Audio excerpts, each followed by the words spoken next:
So, Arlecchino, who is she, and is she evil?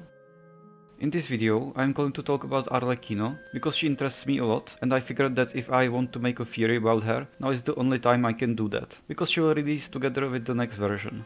So just for possible future viewers, I'm making this video as a version 4.5, but I realized that by doing this video, I'm kinda shooting myself in the leg here, because I don't look at leaks. I don't like them, I think they ruin the hype, help spread misinformation, and just take a lot of fun out of the game. But I have so far managed to stay away from them, even though to some people it may seem impossible to do so right now.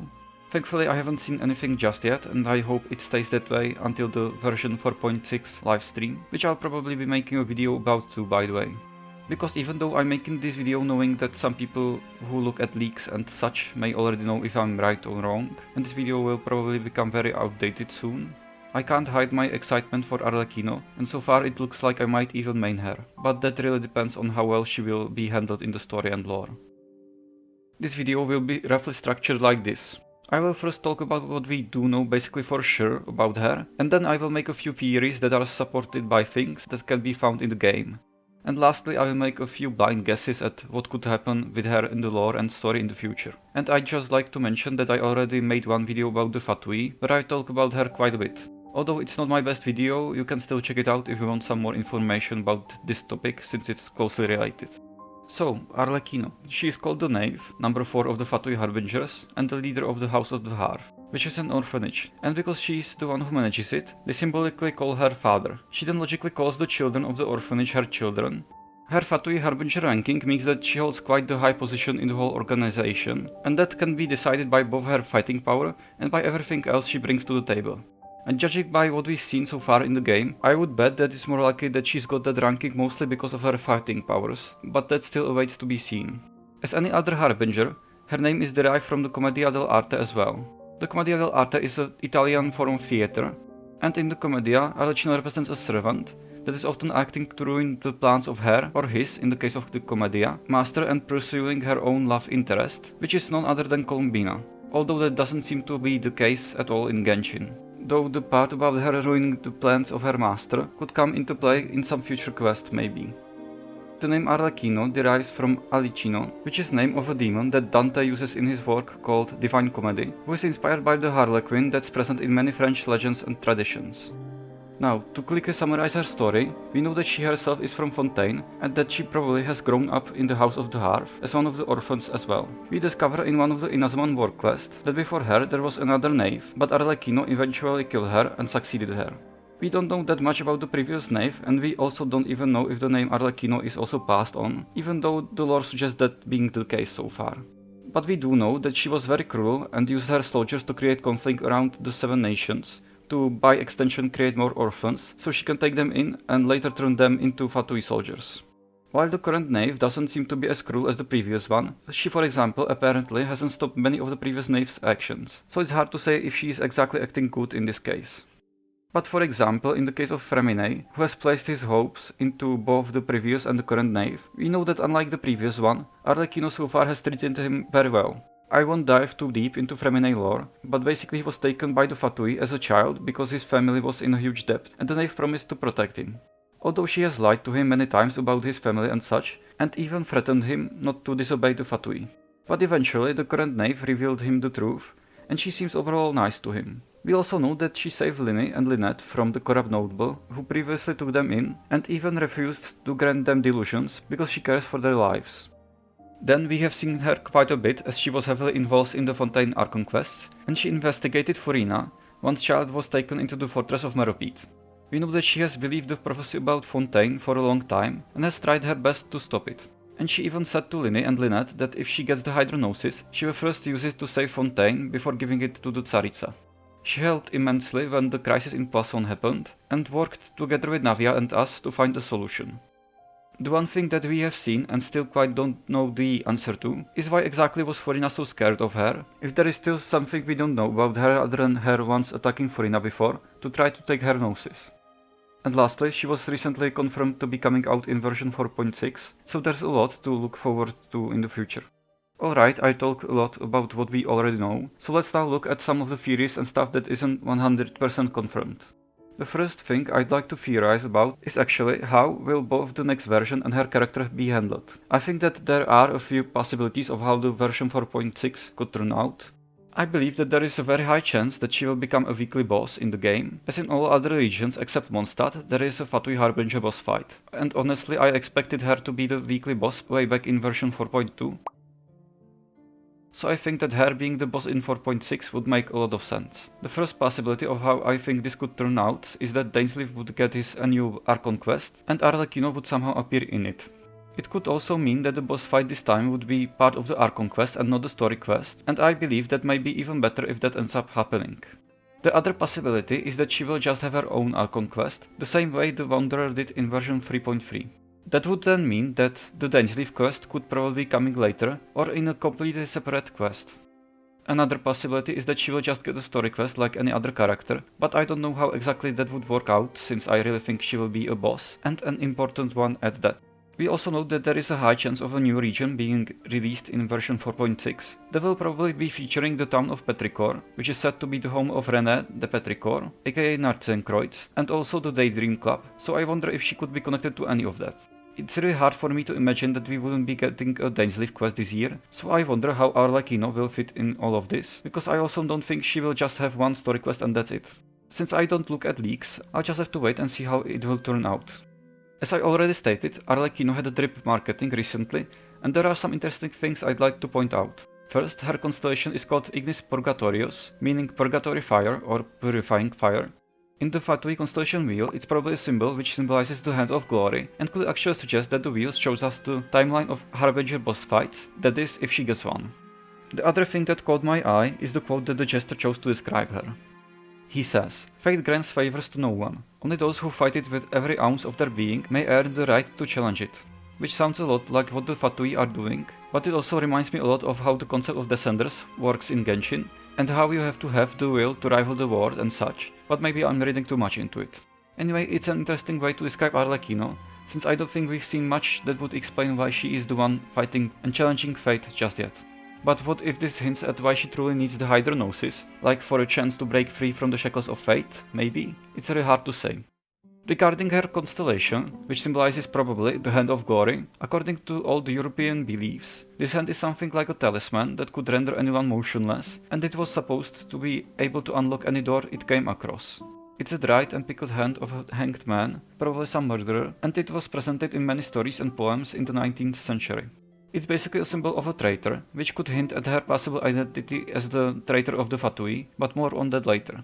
Oh, and I've seen and heard other people call the pillars behind her in her drip marketing the Celestial Pillars, but if you look closely at the other Fatui members that were drip marketed in the past, they appear there as well. So it seems more like these pillars represent rather the pillars of the Winter Palace in Snezhnaya.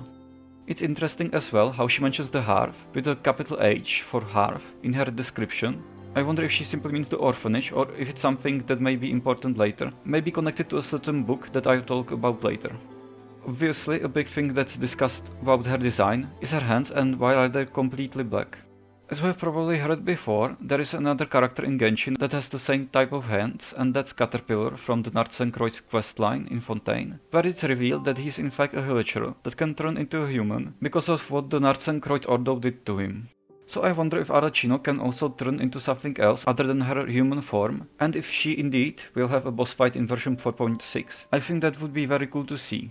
I don't think that she's a villager, but she could be something similar, or perhaps her family could have been partially Kandrian, and then I could see her being transformed into a villager, although I still think that's unlikely. It may also just be some kind of curse, as it seems like she is well versed in them, seeing as she recognized that Furina was under one instantly, and even Nuvillet, who was in her presence for much longer, apparently didn't notice that. The other thing that people talk about in her design is her eyes that have little X's in them. I have to admit that so far I have no idea what these could mean, and if they even have any meaning other than her looking a bit scary. They seem to not have much life in them, kinda similar to again Caterpillar's eyes. And these two are not the only things they share, as they both display some weird persuasive powers. The thing that could hint at her true identity, if she even really has one, is the feather or even wing symbolism in her design. Which makes me believe that she could be some sort of angel or something, at least the wings in her design suggest so. If you look closely at Kolmbina's design from the Winter Nights Lasso trailer, they both share a very similar type of symbolism in their design. I wonder if this has something to do with their roles in the Commedia dell'arte. Anyway, I wonder if in her possible future boss fight, she could transform into something angel-like. Now, the reason that people are even discussing if she is really evil or not is that both Child and Wanderer in their descriptions talk about her as crazy and two-faced. Child literally says there isn't a same bone in her body, and the Wanderer says that she's a wolf in a sheep's clothing, and most of those who have seen her true crazy self have gone poof. I don't think that the two of them would lie to us, and it's not just one of them who describes her this way, so there must be something about it. However, so far we haven't really seen any of that. She could just be acting in front of them and planning to betray them in the future, but I don't know. Although, if she is really two-faced, then we will probably witness her other self in version 4.6. Some theories suggest that she orchestrated some of the events in Fontaine Our Conquest, like for example the Poisson incident, so she could benefit from how she handled the situation. Her goal just could have been to get on the Traveler's good side, since the Fatui know very well that he's important, and they supposedly also know that he is the fourth descender. At the end of our conquest, she herself mentioned that it is inevitable that we must wear many masks, and that might be hinting at something. Some people also bring up quite a good point, and that's that in the perspective of Child or Wanderer, she could just appear crazy because they too are pretty crazy in their own way, or she could just be playing crazy so that she can achieve her own goals. But I honestly believe that there is more to her than just what we've seen so far. Then there is one interesting theory about her identity, and it's based on the fact that with all her similarities to Caterpillar and her connections to Fontaine, she could have something to do with the Narzenkreuz Ordo. But many people point out that since we already know basically all there is to know about the Ordo, there isn't really anyone we know from there that would fit. Some people speculate about her maybe being Basil Elton or even Lyris. But after seeing their photos and stuff, I really can't see any similarities in terms of looks. Although she could have completely changed her appearance, the same way Caterpillar probably did.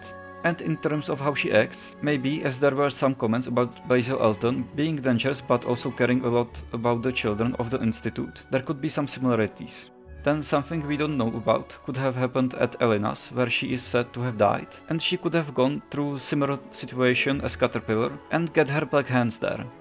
Another little detail that however disapproves this theory is the fact that from the Inazuma World Quest I already mentioned, it seemed like she was still a child when she replaced the previous knave, but who knows. The problem lies in the fact that for Arlecchino to be Basil Elton, she would have to have succeeded the previous knave at least around 400 years ago, just doesn't seem possible, because all characters that mention that event say that the change happened recently, or rather just several years ago.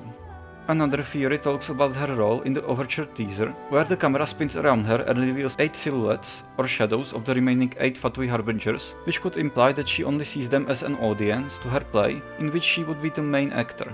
Also, all of the talk about the final feast probably refers to the Last Supper from the Bible, which could mean that it's referencing the betrayal and she could be the one to betray the Fatui, as I already kinda speculated before with the Hand of Glory and such. There is one last thing I'd like to discuss in this video, and that's the new book added in the version 4.6 called Perinheri, which is a book about Khaenri'ah. In this book, it's stated that Khaenri'ahns built an orphanage for descenders, and I don't know if this is just a coincidence, but this book released one patch before Arlecchino's release, and it also talks about orphanages, which is like her thing, and descenders, which we learn about from the Fatui in the first place. There is also a hearth and fire mentioned multiple times throughout the story, so I wonder if this could represent the hearth Arlecchino talks about. The other thing is that her title is literally the Dire Bale Moon, which is very interesting because the book talks about the Crimson Moon and the Eclipse dynasties of Khaenri'ah. This creates some theories about her being connected to not only Khaenri'ah, but for example to the giant eye that is mentioned in the book. Hard to say, but I sure think that it's a funny coincidence they released this book right before Arlecchino's release. So, to sum all of this up and to answer the question, is she evil, and who even is she? And the answer is unfortunately that I have no idea. She could be Basil Elton from the Narzenkreuz Ordo questline, she could even be Lyris or someone completely else, she could be a Hilichurl or even some Curse Fontainian or Khaenri'ahn. And I also can't really say just yet if she is evil or not. To me it seems likely that she will be similar to the other Harbingers, in that she is more of a greyish character, maybe like Scaramouche, having a tragic backstory and very dark past but currently working towards some new brighter goal. It's also quite likely that she could even betray the Fatui in the future and work towards her own goal, whatever it may be. But overall, I don't think we know enough about her just yet to figure out her true identity and nature, so we will just have to wait until version 4.6 comes out. Anyway, that's all I have to say in this video, and I hope you enjoyed it, even though it wasn't my usual style of finding references to important figures in real life history. And again, this video may become very outdated very soon, so I hope I at least guessed something correctly. But that's it for this video. Check out my other videos if you want, and I'll see you in the next one.